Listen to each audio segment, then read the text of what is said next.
Kenapa diperiksa orang nonton? Ini dalam malam ini kita melakukan konser roadshow artis kawakan Aceh saat ini adalah yang lebih dikenal Berge atau yang nama yang lebih jelasnya Adi Berge. Itu dalam rangka kita mensosialisasikan penyalahgunaan narkoba.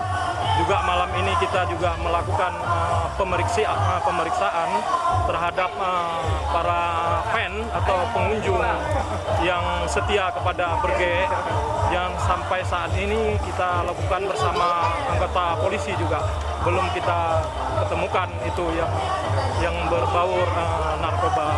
Jadi saya mengatakan kalau di Kecamatan Panten Greu ini saat ini steril atau bersih dari segala bentuk yang berbaur dengan narkoba. Kenapa memilih seni dalam melakukan sosialisasi narkoba?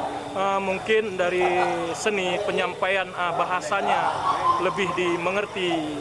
Jadi juga kita malam ini melakukan musik, kita lakukan musik ya, tapi syariat Islam juga kita tegakkan, yaitu dengan kita melakukan laki-laki yang bukan muhrim kita pisahkan. Jadi kita musik kita tunjukkan, syariat lebih kita tegakkan. Berarti tadi berapa personil dikerahkan untuk pengamanan? Untuk pengamanan malam ini kita bekerja sama dengan pihak Polres maupun pihak Polsek.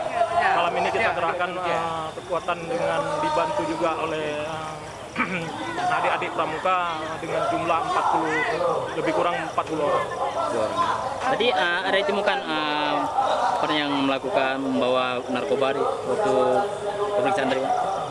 Setelah kita lakukan pemeriksaan beberapa kali di pintu masuk, yang sudah kita lakukan dari jam berapa ke jam berapa, dari jam 8 ke jam 21.00, sampai saat ini kita belum menemukan adanya orang yang membawa, yang mencurigakan narkoba.